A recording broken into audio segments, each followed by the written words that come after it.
जो कुछ भी पीछे क्लास में डिस्कस किया है उसको पढ़ने के बाद, क्रिस्टल है क्रिस्टल में अंतर कल पढ़ने के बाद आज अपन केवल क्या करेंगे, अब आज से ही क्रिस्टल के बारे में जो कुछ भी पढ़ेंगे वो सब किसके बारे में पढ़ा जाएगा, क्रिस्टल के बारे में पढ़ा जाएगा। तो क्रिस्टल जो है उसमें स्पेसिफिक बहुत सारी संरचनाएं हैं, अलग अलग तरीके की है, कुछ अपवाद भी है, उनको भी डिस्कस करना है। तो क्रिस्टल को यहाँ नहीं पढ़ेंगे, अब हम केवल और केवल क्रिस्टल के बारे में पढ़ेंगे। तो क्रिस्टल ये ठोसों का वर्गीकरण। अब अपन किसी का क्लासिफिकेशन पढ़ते हैं ना, तो किसी न किसी तरह का बेस होता है। जैसे आज अपन किसी स्टूडेंट को ही डिस्क्राइब करें या यूं कहें किसी टीचर के बारे में बताएं, आपको कहे किसी टीचर के बारे में आपको कुछ कहना है, तो जब आप उसके बारे में कुछ कहेंगे तो कोई ना कोई तो आधार लेंगे ना, कि भाई दीदी के नेचर के लिए कहे या फिर दीदी के स्टडी के लिए कहे, किसी का तो बेसमेंट होना चाहिए ना। वैसे ही किसी भी चीज का अपने यहाँ अगर आप किसी सॉलिड का क्लासिफिकेशन कर रहे हैं तो उसका भी कोई ना कोई आधार होता है। वो आधार क्या है कि क्रिस्टलीय ठोसों के जो कण हैं, जो पार्टिकल्स हैं, उनके मध्य जो आकर्षण बल है,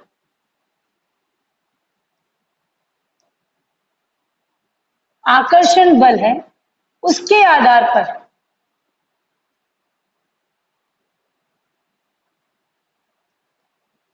आधार पर क्रिस्टलीय ठोसों को 4 भागों में डिस्क्राइब किया है।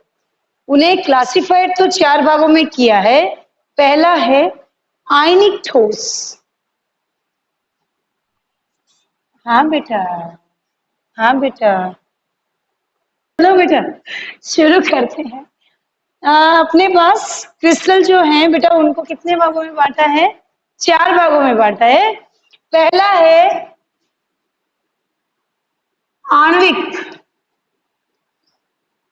आणविक ठोस, फिर दूसरा है आयनिक ठोस, तीसरा है धात्विक ठोस,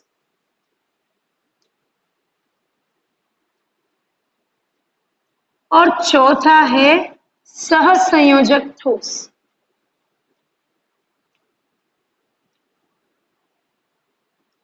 जिसे अपन नेटवर्क ठोस भी कहते हैं, इसका दूसरा नाम है।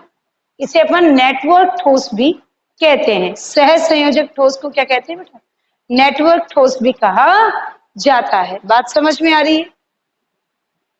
देखो बेटा, अपने यहाँ आणविक, आयनिक, धात्विक और सहसंयोजक ठोस है। इन ठोसों को अपन जब पढ़ते हैं तो उसके अंदर अपन कुछ कुछ चीजों को लेते हैं, जिनको लेकर अपन उसको डिस्कस करना शुरू कर देते हैं।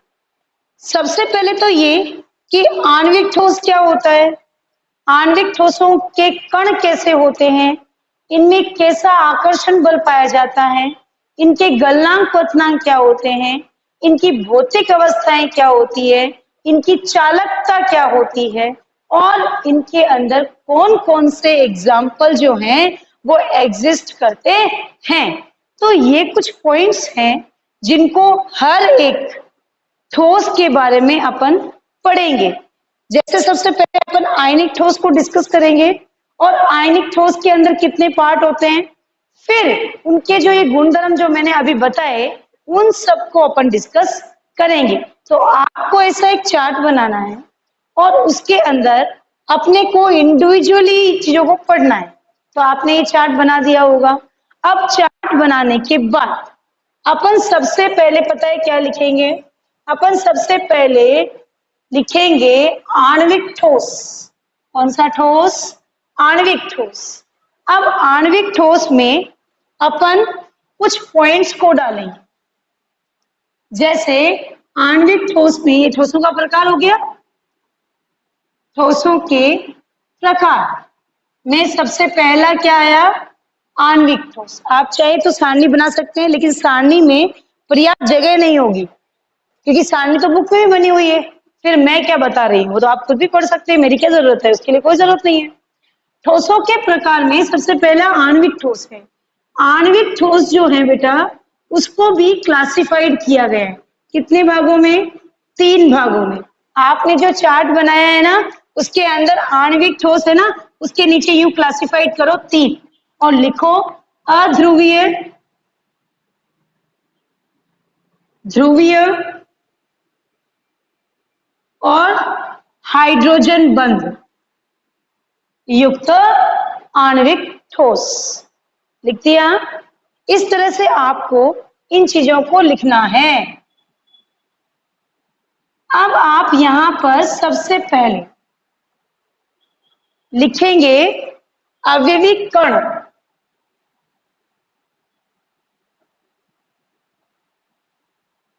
ठीक है? आणविक, आणविक का अर्थ होता है अणु। आणविक का अर्थ क्या होता है? अणु। अणु जब आपस में जुड़ते हैं किसी भी बल से तो वो क्या होता है? आणविक ठोस का निर्माण करता है। बात समझ में आ गई? अब आणविक ठोस में अणु हो गया। अब अवयविक कण तीनों में, चाहे वो अध्रुवीय हो, ध्यान से पढ़ेंगे धीरे धीरे, अध्रुवीय हो, चाहे वो ध्रुवीय हो, चाहे वो हाइड्रोजन बंध युक्त हो, आणविक ठोस। लेकिन इन सब में अवयविक कण हमेशा क्या रहेंगे? अणु रूप में रहेंगे। किस रूप में रहेंगे बेटा? अणु रूप में। क्योंकि अपन सब जानते हैं जब भी कोई आणविक ठोस बनेगा तो उसमें अणु जो हैं वो परस्पर क्या होंगे? जुड़ेंगे और क्या बनाएंगे? एक क्रिस्टलीय आणविक ठोस का निर्माण करेंगे।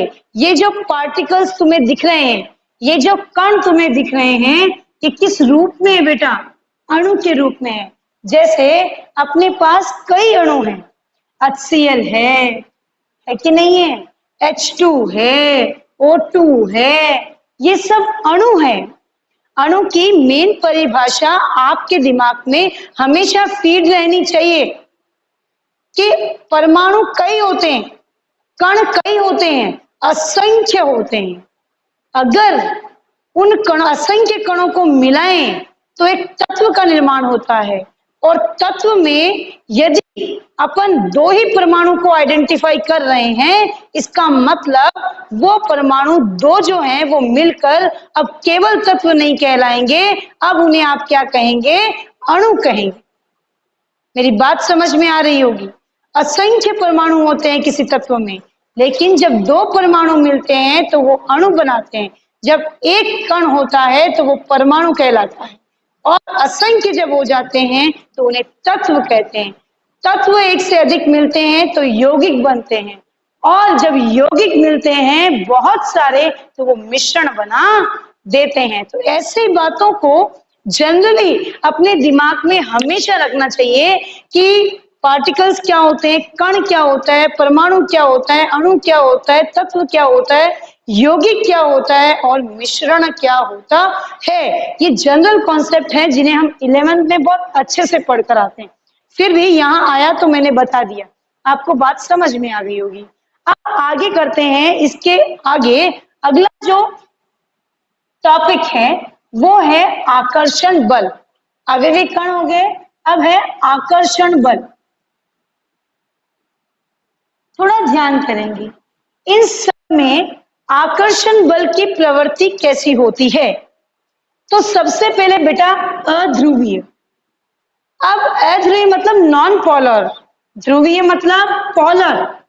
क्या डिफरेंस है इन लोगों में? ये कैसे अणु है जो पोलर नहीं है?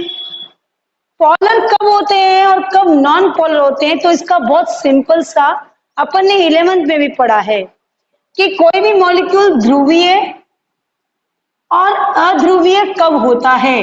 कोई भी बहन बता सकती है पोलर और नॉन पोलर क्या होते हैं? आप में से कोई भी बच्चा जो जानता हो। चलो कोई बात नहीं, नहीं पता है तो मैं बता देती हूँ। पोलर वो होते हैं जिनके अंदर विद्युत ऋणताओं में तत्वों के क्या होती है? अंतर होता है। यानी कि H और Cl। हाइड्रोजन की विद्युत ऋणता और क्लोरीन की विद्युत ऋणताओं में काफी फर्क है। HF बहुत फर्क है, समझ आ रही है? तो ऐसे अपन बात करें तो ये सब मॉलिक्यूल्स कैसे होंगे?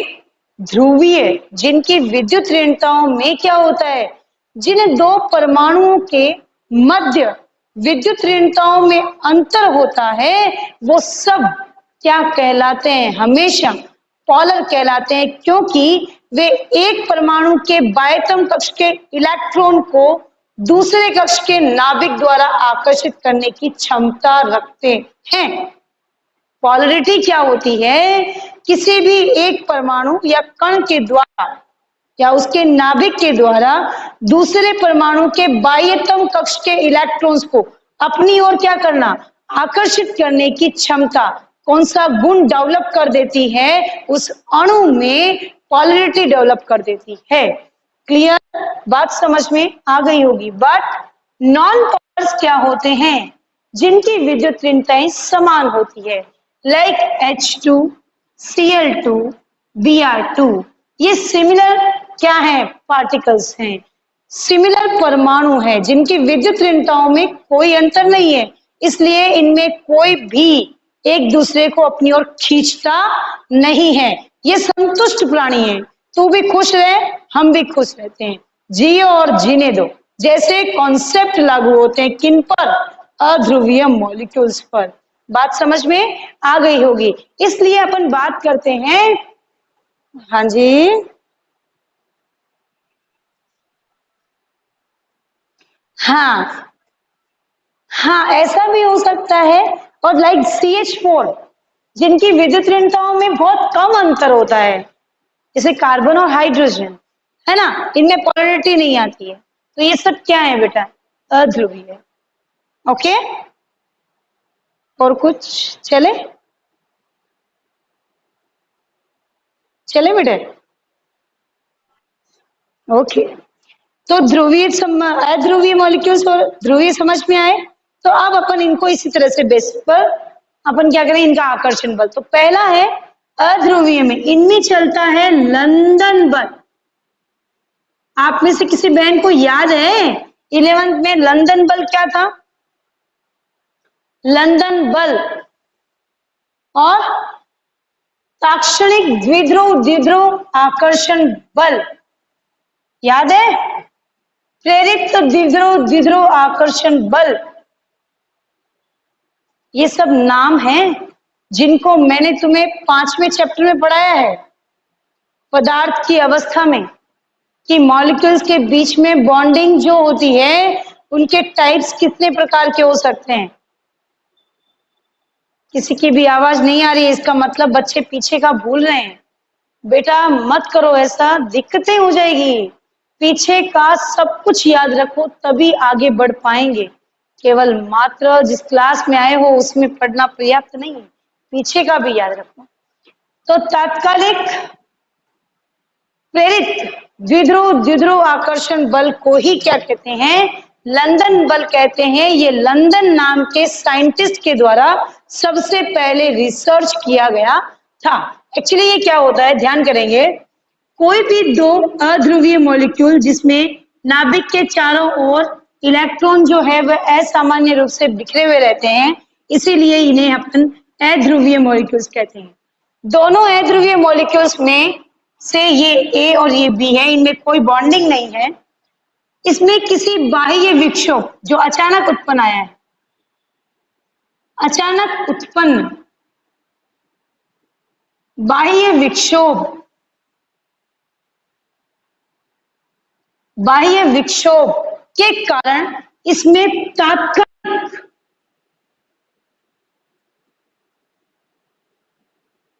ध्रुवता आ जाती है और ये पोलर हो जाते हैं, और क्षणिक क्या हो जाती है, इनमें पोलरता आ जाती है। जैसे तात्कालिक ध्रुवता आई, तुरंत ये इसको भी क्या कर देता है? ध्रुवित कर देता है। क्या कर देता है बेटा? ध्रुवित कर देता है। दोनों में ध्रुवता आते ही क्या हो गया? एक बॉन्ड बन गया, जिसे अपन क्या कहेंगे, द्विध्रुव द्विध्रुव आकर्षण बल। तो नाम क्या पड़ा, तात्कालिक प्रेरित द्विध्रुव द्विध्रुव आकर्षण बल। बच्चों को समझ आ रहा है ना कि मैं क्या कहना चाह रही हूं। लंदन बल किसे कहते हैं, किसी किन्हीं दो अध्रुवीय परमाणु में से एक अध्रुवीय परमाणु में किसी अचानक बाह्य विक्षोभ के कारण तात्कालिक उत्पन्न ध्रुवता से प्रेरित दूसरे परमाणु में भी ध्रुवता उत्पन्न हो जाती है। तो इस प्रकार ध्रुवित परमाणुओं के मध्य बनने वाला आकर्षण बल क्या कहलाता है, प्रेरित तात्कालिक प्रेरित द्विध्रुव द्विध्रुव आकर्षण बल कहलाता है। इसकी परिभाषा अपने को याद होनी चाहिए, और मैं तो कहती हूँ याद होनी चाहिए। क्यों क्यों नहीं होनी चाहिए, क्योंकि जब तक अपन याद करते रहेंगे तो अब तब तक अपन समझने की क्षमता को कभी आइडेंटिफाई नहीं करेंगे कि हम में सोचने समझने की क्षमता है भी क्या। जिस दिन समझना शुरू कर दिया उस दिन याद रहना, याद रखने की प्रवृत्ति जो है वो छोड़ दोगे। समझा वो ऑटोमेटिक याद है, किसी को कहने की जरूरत नहीं है कि तुम याद करो। इसलिए मैं चाहती हूं कि तुम्हें हर एक पॉइंट को मैं इस तरह से डिस्क्राइब करके समझाऊं कि तुम्हें वो चीज समझ आए, ना कि तुम्हें उस चीज को रटना पड़े। भविष्य में भी तो काम आनी है चीजें। तो लंदन बल बात समझ में आ गई। एक डायग्राम आए तो अपने को परिभाषा खुद ब खुद बन रही है, याद नहीं कर रहे हैं हम। बात समझ में आ गई बेटा। तो ये डायग्राम आप इस तरीके से उतार लें। आप अपनी कॉपी में सारणी यदि बना भी रहे हैं मेरे साथ, तो इन चीजों को अलग पेज में या फिर आप रफ पेज को पास में रखें, उसमें इन सब चीजों को लिखें ताकि आगे अपने को दिक्कत ना हो। स्क्रीनशॉट ले लें, मैं इसको अब साफ कर रही हूं। तो ये हो गया आपका लंदन बल, अर्थात अध्रुवीय मॉलिक्यूल्स के बीच में क्या उत्पन्न होता है, इन अणुओं के मध्य क्या बंध पाया जाता है, लंदन बल पाया जाता है। और ध्रुवीय मॉलिक्यूल्स के बीच द्विध्रुव द्विध्रुव आकर्षण बल, आकर्षण बल पाया जाता है। वहीं हाइड्रोजन जो है, इन अणुओं के मध्य कौन सा बंध पाया जाता है, हाइड्रोजन बंध पाया जाता है। यहां तक किसी को डाउट है तो वो पूछ सकता है, नहीं तो फिर मैं आगे चलती हूँ। उसका अगला जो नेचर है, भौतिक प्रकृति, उसके बारे में अपन डिस्कस करते हैं। ये बातें समझ में आ गई। द्विध्रुव द्विध्रुव तो समझ में आता होगा ना। दो पोलर मॉलिक्यूल्स हैं, उनके बीच में क्या होता है, बंध उत्पन्न हो जाता है, बल उत्पन्न हो जाता है, तो उसे अपन क्या कहते हैं, द्विध्रुव द्विध्रुव आकर्षण बल या द्विध्रुव द्विध्रुव आकर्षण बंध पाया जाता है। क्लियर। अगला है भौतिक अवस्थाएं। अब इनकी भौतिक अवस्थाएं, भौतिक अवस्था मतलब क्या, मैंने पहले भी बताया है, मैं आज फिर बता रही हूं। जिन चीजों को अपन बाहर से देखकर अनुभव कर सकते हैं वो सब चीजें भौतिक है। जिनको अपन बाहर से देखकर महसूस नहीं कर पा रहे, जिनमें इंटरनली चेंज हो रहा है, उन्हें अपन केमिकल रिएक्शंस कहते हैं। जैसे दूध का दही बनना, आज तक पढ़ा है, 10वीं में पढ़ा है कि दूध से दही बनता है, केमिकल रिएक्शन है। लेकिन क्या हुआ केमिकल रिएक्शन में, फीचर्स बदल गए क्या, ना, वो वैसा ही दिखता होगा, लेकिन इंटरनली उसने रिएक्शन किया और दूध जो है वो जमना शुरू हो गया। बात समझ में आ रही होगी। तो इंटरनली जो चेंज हो जाते हैं वो केमिकल रिएक्शंस को शो करते हैं। वहीं यदि कोई इंटरनली चेंज नहीं है, बाहर से चेंज हुआ फिर बदल करके वापस वैसा ही अपने सामने आ गया, तो वो भौतिक स्वरूप है व्यक्ति का। क्लियर। तो यहाँ पर अपन भौतिक स्वरूप की बात करें तो जब भी आप इन मॉलिक्यूल्स की बात करते हैं तो इन मॉलिक्यूल में जब भी आप देखेंगे तो ये हमेशा सॉफ्ट होते हैं, मुलायम होते हैं, इन्हें आसानी से तोड़ा जोड़ा जा सकता है ना। तो इनको भौतिक प्रवृत्ति आप देखेंगे तो ये कैसे होते हैं, नेचर में सॉफ्ट होते हैं, मुलायम प्रवृत्ति के होते हैं, क्योंकि अट्रैक्शन जो फोर्स है वो क्या है, दुर्बल ही तो है। ये सब प्रकार जो है वॉन्डरवॉल बंध का है। वॉन्डरवॉल बंध जो है वो एक दुर्बल प्रवृत्ति का बंध है। बात समझ में आ गई। तो इस प्रकार अपन क्या कर सकते हैं, इसके माध्यम से इसकी भौतिक प्रकृति का भी अंदाजा लगाया जा सकता है। क्लियर? आगे चलते हैं विद्युत चालकता। भौतिक प्रकृति तीनों में समान।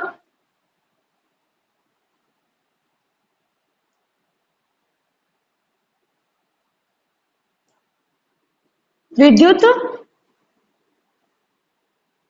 चालकता। अब विद्युत चालकता क्या?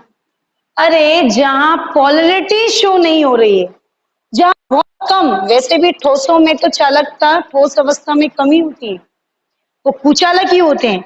इसलिए यहाँ पर भी ये कोई लिक्विड फॉर्म में नहीं है, ये सॉलिड है। सेकंड बात, इनमें कोई फ्री इलेक्ट्रॉन्स भी नहीं है, तो क्या होंगे ये सब? विद्युत के कुचालक। क्या होंगे बेटे? सब विद्युत के कुचालक होते हैं। मेरी बात समझ में आनी चाहिए कि मैं पॉइंट जो लिख रही हूं वो किस रीजन से लिख रही हूं। सारणी बनाना मेरा मोटो नहीं है और तुम्हारा भी पढ़ना नहीं है। तुम्हारा भी मोटो ये नहीं है कि तुम केवल सारणी बनाकर रखो और वो आ जाएगी, याद हो जाएगी। नो, इसमें लिखा हुआ एक एक शब्द आपको क्लियर होना चाहिए। बात समझ में आ गई बेटा? तो चलते हैं आगे। जो है वो गलनांक और क्वथनांक। मेल्टिंग पॉइंट और बॉइलिंग पॉइंट।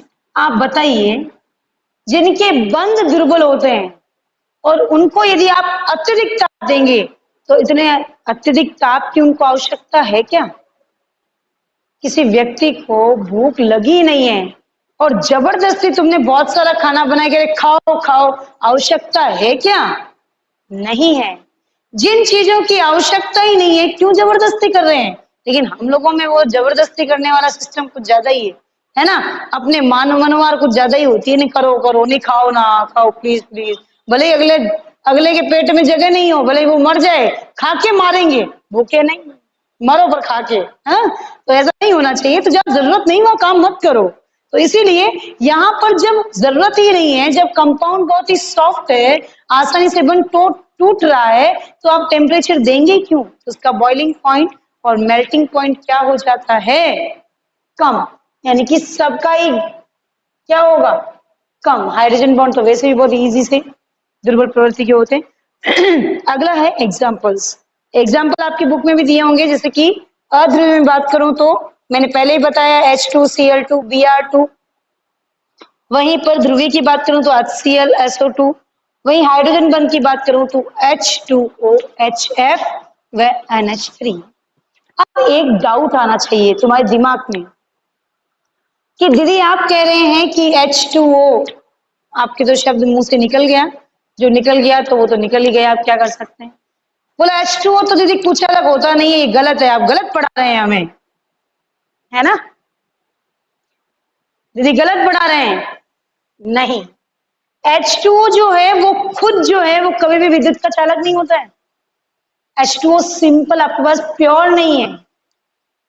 H2O के अंदर जो है कई सॉल्ट मिले हुए होते हैं कि नहीं होते हैं? जल के अंदर सॉल्ट मिले होते हैं, अशुद्धियां मिली होती है, उनके वो फ्री आयंस होते हैं जिनकी वजह से पानी में क्या आ जाती है? चालकता आ जाती है। बाकी यदि आप अशुद्ध जल जो हम लैब में यूज करते हैं उसको लें तो वहां वो क्या होता है? विद्युत के कुचालक होते हैं। इसीलिए कहते हैं कि पानी जो है उसको तोड़ना इतना आसान नहीं है, क्योंकि वो आसानी से टूटता ही नहीं, राइट? इसीलिए वो विद्युत के क्या होते हैं? कुचालक होते हैं। कई बार कहते हैं ना दीदी पानी बारिश में, कहते हैं ना, फिर लोग क्यों कहते हैं कि पानी में नहीं खड़े हो, पानी में करंट आता है। अरे वो पानी का करंट नहीं है, वो करंट किसका है? वो पानी में उपस्थित सॉल्ट्स जो हैं उनके आयनों की वजह से हो रहा है। क्लियर? बात समझ में आ गई होगी। आगे चलते हैं। अब है अपना दूसरा क्लासिफिकेशन, आप इसका स्क्रीनशॉट ले चुके होंगे। अब मैं आगे अगला जो प्रकार है उसको आपको समझा देती हूँ। अगला आणविक ठोस नहीं है, अब अगला है आपका कौन सा ठोस? आयोनिक ठोस। आयनिक, थोड़ा सा ध्यान करें। आयनिक ठोस का क्या मतलब है? आयनिक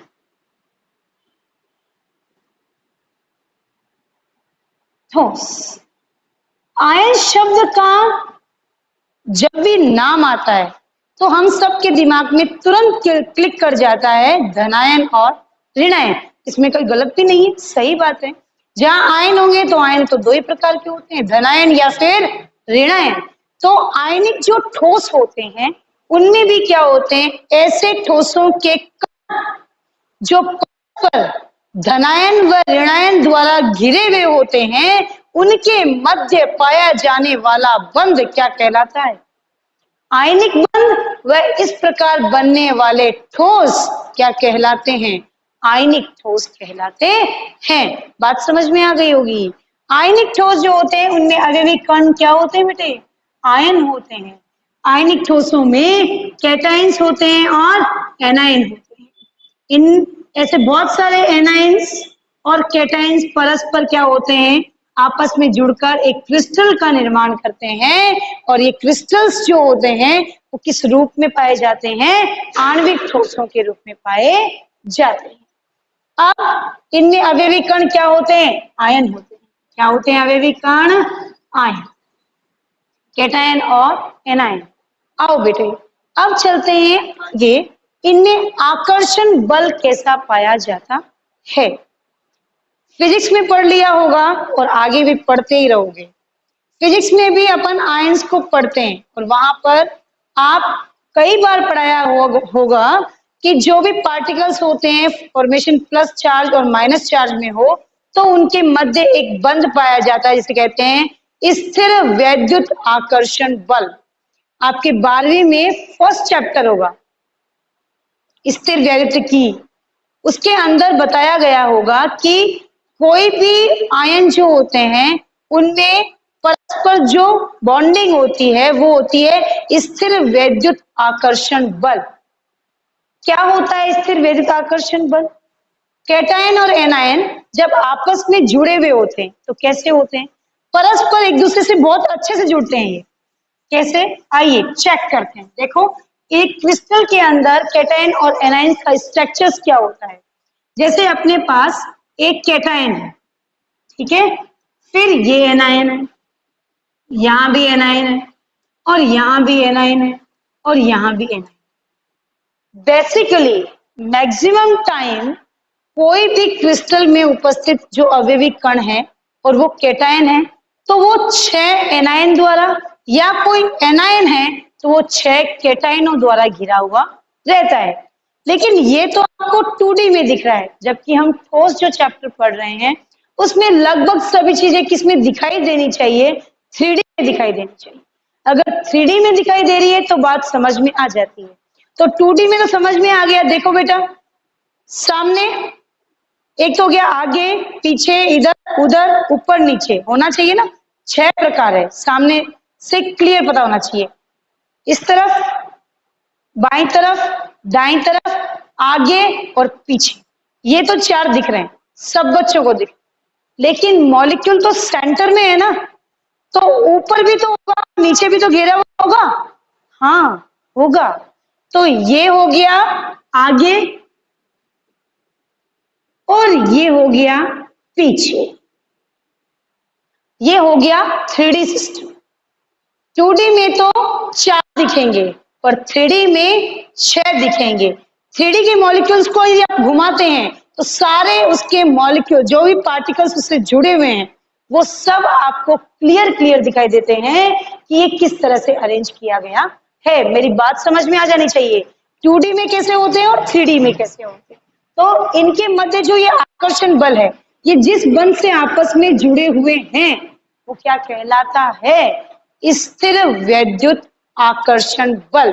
क्योंकि प्रत्येक कण में इलेक्ट्रॉन्स कक्षाओं में चक्कर लगाते हैं व नाभिक क्या रहता है, सदैव स्थिर रहता है। और इलेक्ट्रॉन भी अपनी जगह पर तो क्या करता है, अक्ष पर भी चक्कर लगाता है और नाभिक के चारों तरफ भी चक्कर लगाता है। इस वजह से उनके प्रत्येक पॉइंट पर जहां जहां इलेक्ट्रॉन है वहां भी धारा का प्रवाह, वहां भी विद्युत का प्रवाह हो रहा है और वहां भी इलेक्ट्रिसिटी उत्पन्न हो रही है।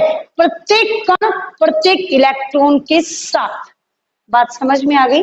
इसलिए इन बॉन्डिंग को क्या नाम दिया, आकर्षण बल को क्या नाम दिया, स्थिर वैद्युत आकर्षण बल। बात समझ में आ गई? ऐसे स्ट्रक्चर्स आप खुद बनाएंगे ताकि अपन जब भी इस सारणी को पढ़ें तो ये पता रखने की जरूरत ना हो कि किस में कौन सा बनता है, तो अपने को याद है। तो आयनिक में कौन सा, स्थिर वैद्युत आकर्षण बल पाया जाता है। बात समझ में आ गई होगी। सेकंड जो है वो है भौतिक प्रकृति। अब देखो बेटा, अभी मैंने एक डायग्राम बताया, आपने देखा कि ये बहुत ही क्या होते हैं, कठोर होते हैं। क्या होते हैं? कठोर होते हैं। कठोर तो होते हैं, लेकिन कठोर होने के साथ साथ थोड़ा सा क्या होता है इनमें, कठोरता के साथ साथ ये थोड़ा सा फ्लेक्सिबल होता है। अगर इनके भंगुर प्रवृत्ति होती है, यदि इन पर थोड़ा सा दबाव डाला जाए ना तो ये टूट कर क्या हो जाते हैं, बिखर जाते हैं। बात समझ? ठोस हैं, कठोर हैं, फिर भी क्या होगा, इनमें भंगुरता होती है। इसका रीजन क्या है, ये ऐसा क्यों है दीदी? क्योंकि जब किसी की संरचना पर्टिकुलर होती है, जिनकी एक व्यवस्थित संरचनाएं होती है, वो बिल्कुल क्या होते हैं, कठोर तो होते हैं। उनका एक एक जो कण है वो तो वैसा ही रहेगा, उसमें चेंज नहीं होगा, बट क्रिस्टल जो होते हैं वो अत्यधिक प्रेशर से बिखर जाते हैं। इसका बहुत अच्छा एग्जांपल मैं बताऊं तो आपने देखा होगा कि कई बारी अपन देखते हैं कि बच्चे ग्लासेस रखते हैं ना, 5 4 3 2 1, तो वो संरचना खूब बड़ी क्रिस्टल की दिखाई दे रही है ना, कड़क, लेकिन जैसे ही अपन उसको थोड़ा सा बाहर से बल देते हैं तो वो बिखर जाती है। कोई भी ग्लास नहीं टूटा है, ग्लास नहीं टूटा है वहां पर, लेकिन उसकी जो क्रिस्टल संरचना है वो क्या हो जाती है, विकृत हो जाती है। ठीक उसी प्रकार आयनिक जो ठोस होते हैं वैसे ही एक दूसरे से आराम से क्या होते हैं, जुड़े हुए तो रहते हैं, लेकिन जैसे ही कोई बाह्य बल उन पर गिरा तो टूट कर बिखर जाते हैं। उनका कण नहीं टूटेगा, वो फिक्स है, लेकिन उनकी जो क्रिस्टल संरचना है वो टूट जाती है, उसमें विकृतता आ जाती है। बात समझ में आ गई? चलते हैं आगे। इनके अंदर भौतिक प्रवृत्ति की बात करूं तो इनकी जो भौतिक प्रवृत्ति होती है किनकी, आयनिक ठोस की, वो क्या होती है, कठोर होती है। मैंने बताया कि कठोर तो होते हैं लेकिन किसी बाह्य बल से टूट जाते हैं, यानी भंगुर प्रवृत्ति भी इनमें पाई जाती है। तो ये क्या होते हैं, कठोर होते हैं। बात समझ में आ गई होगी। आगे चलते हैं इनका गलनांक क्वथनांक। जो चीज कठोर है तो उसको टेम्परेचर देंगे तो थोड़ा ज्यादा ही चाहिएगा ना, ज्यादा ही टेम्परेचर देना पड़ेगा, क्योंकि कठोर है ना, मॉलिक्यूल आपस में बंध से जुड़े हुए हैं, इससे आकर्षण बल से जुड़े हुए हैं। अब आप बोलेंगे दीदी अभी तो आपने कहा, अरे मैं कह रही हूँ बाह्य बल आपने किसी ज्यादा डाला तो वो टूट कर क्या हो जाते हैं, बिखर हो जाते हैं। कॉन्सेप्ट को तो समझो। बिल्कुल वो क्या है, कठोर हैं और बाह्य बल से टूट जाएंगे। तो कठोर है तो टेम्परेचर तो ज्यादा ही चाहिए ना किस चीज को, इसलिए कहा गया है कि इनके जो भौतिक प्रवृत्ति होती है वो क्या होती है, कठोर होती है। चलते हैं आगे। अगला जो है गलनांक क्वथनांक। कठोर है तो गलनांक क्वथनांक तो क्या होंगे, उच्च होंगे, मेल्टिंग पॉइंट और बॉइलिंग पॉइंट। अब विद्युत चालक, यहां रुकना पड़ेगा। यहां रुकना यूं पड़ेगा कि चालकता में यदि ये ठोस अवस्था में, ठोस में है तो विद्युत के चालक है, वहीं यदि किस में आ गए, जलीय विलयन में आए, एक्वस फॉर्म में आए, द्रवीय रूप में आए, तो क्या होंगे, विद्युत के सूचक। आओ चेक करते हैं। जैसे अपने पास NaCl है, हाँ या ना, तो ये यूं है NaCl, Na फिर Cl, फिर Cl NaCl, NaCl Na। ठीक प्रकार, कोई दिक्कत नहीं है। अब इसमें तो ये अभी आसानी से जुड़े हुए हैं, कोई दिक्कत वाली बात ही नहीं है। अभी सॉलिड है, कोई फ्री इलेक्ट्रॉन दिख रहा है, नो बिल्कुल नहीं। अब जैसे इसका क्या बनाया, जलीय विलयन, इसको डिसॉल्व किया तो ये इसके अंदर घुलना शुरू होंगे। घुलना शुरू होंगे तो ये बंध टूटेंगे, टूटेंगे तो ये इस फॉर्म में आ गए Na plus Cl minus Na plus Cl minus Na plus Cl minus Na plus Cl minus Na plus, सब क्या हो गए? आयनिक हो गए। मतलब इन सब के पास में क्या आ गए? फ्री इलेक्ट्रॉन्स आ गए, यानी इनको अब गति करने के लिए जगह मिल गई, तो ये विद्युत के क्या हो गए? सुचालक। तो ये ठोस अवस्था में कुचालक व द्रवीय अवस्था में क्या होते हैं? सुचालक होते हैं। इस प्रकार किसी भी आयनिक ठोस की यदि आप बात करते हैं तो चालकता को किस तरह से डिफाइन करेंगे? जैसा मैंने बोर्ड पे बनाया है डायग्राम, वैसा बनाकर आप उसको एक्सप्लेन करेंगे, बिल्कुल क्लियर समझ में आ जाता है। बात समझ में आ गई होगी सब बहनों को? हाँ या ना? जल्दी जल्दी। वेरी गुड, वेरी गुड, शाबाश शाबाश, वेरी गुड बेटा। तो ये सब क्लियर हुआ। आप डायग्राम बना रहे हैं, इसका स्क्रीनशॉट ले लें ताकि आप इन चीजों को अच्छे से लिख सकें।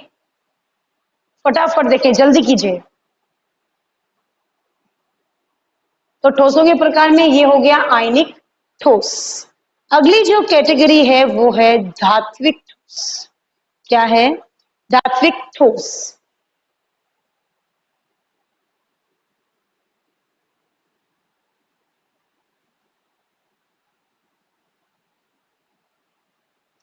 धात्विक ठोस क्या होते हैं? नाम से स्पष्ट है, धातु के लिए बात कर रहे हैं। और धातु के लिए बात करते हैं, धातु तो सब क्या है? बहुत ही ठोस अवस्था में ही है। वो सब आपस में जुड़ती है तो उनमें कैसा बंध पाया जाएगा? तो नाम दिया कि इन सब में कौन सा बंध पाया जाता है? इन सब में धात्विक बंध पाया जाता है। क्या पाया जाता है? कौन सा बंध पाया जाता है? धात्विक बंध पाया जाता है।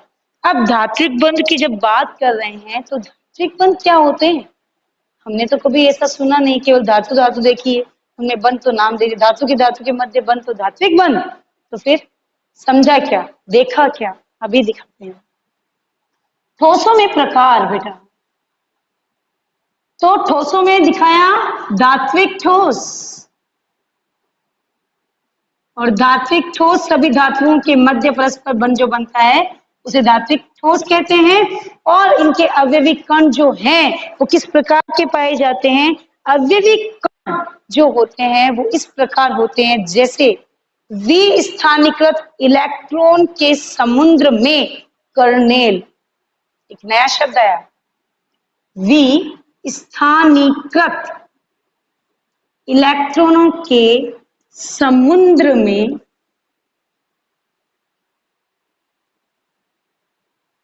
कर्नेल। नया शब्द, ये क्या है दीदी? क्या लिया है? कर्नेल क्या होता है? आकर्षण बल, धात्विक बंध।